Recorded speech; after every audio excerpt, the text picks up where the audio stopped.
Akala nyo ba yung mga palasyo sa Chinese drama ay totoo? Kung sabihin ko sa inyo, lahat yon peke. Pati yung Forbidden City na pinapanood mo gabi-gabi, replika lang yon. Siyempre, alam na basta China malupit sa pamimeke. Pero wag ka, this time maganda ang pagkakapeke. Hindi gaya ng mga malignong project na mga diskaya. Pero teka, paano nila yun nagawa? At bakit nila ito naisipan? Yan ang ating kakanahin.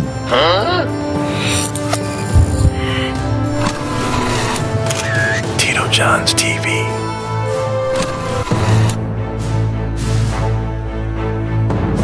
Welcome sa Hangjian World Studios. Matagpuan sa Zhejiang Province. Ito ang pinakamalaking movie studio sa buong mundo, higit pa sa pinagsamang laki ng Paramount at Universal Studios.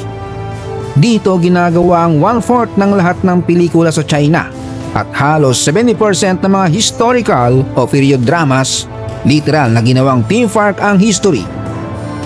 Pero bakit puro sinaunang panahon ng pelikula sa China? Kasi lahat ng script kailangan mo nang aprobahan ng State Administration of Radio, Film and Television. At alam mo naman sa kanila, bawal ang masyadong political. Kaya mas safe kung magkwento ka na lang ng tungkol sa nakaraan. At dahil walang Communist Party noong Han Dynasty, parang si Jinggoy, safe sila. So paano nagsimula itong mega studio na to? Balik tayo sa 90s. May isang Chinese billionaire na si Su Wenrong na may mga resort sa lugar. Nakilala niya si Director Xi Jin na gagawa ng pelikulang The Opium War at kailangan nila ng 19th century street set. Sabi ni Su Wenrong, walang problema, ako na bahala, gagawa ako ng buong city.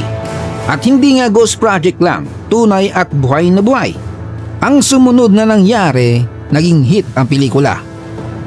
Dahil doon, sunod-sunod na mga gustong mag-shoot sa lugar. Noong 2000, si Su Wenrong nag-declare pa ng libre na mag-shoot sa lugar. Oo, libre, pero syempre, inchik to, hindi papalugi. Sa costumes, props, hotel at mga extra, siya na ang bahala at doon siya kumikita. Ayos, di ba? May 12,000 hotels bed sa area, lahat kontrolado ng Hengdian Group. At kapag may libo-libong tao ang nagsushoot, lahat yan may booking. At dito na rin nag-shoot si Jet Li para sa pelikulang Hero 2002. At yung pinagsamahan din nila ni Jackie Chan sa Forbidden Kingdom. Pati Hollywood films din gaya ng The Mummy, Tomb of the Dragon Emperor dito rin ginawa. At marami pang ibang sumunod.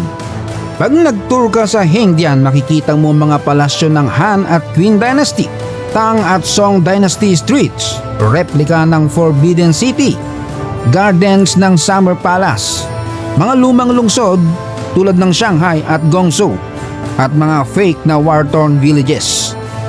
May 13 outdoor areas, 120 indoor studios at yung pinakamalaking soundstage sa buong mundo na 12,000 square meters. Grabe, pati fake city nila, minsan legit na mas maganda pa sa totoo.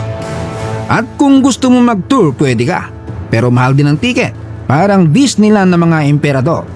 Pero sulit kasi makikita mo lahat ng palasyo minus the crowd. Sabi nga nila parang sa Vegas lang yan. Kung nakapunta ka na sa Vegas, parang napunta mo na rin ang Paris. Sa China, kung nakapunta ka sa Hengdian, parang napunta mo na rin lahat ng dynasty nila.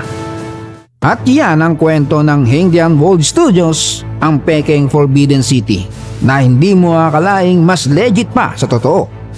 Kaya kung nagulat ka rin dito, hit that like button, share mo sa tropa at huwag kalimutang mag-subscribe kay Tito John's TV. Dito lahat ng peke may tunay na kwento.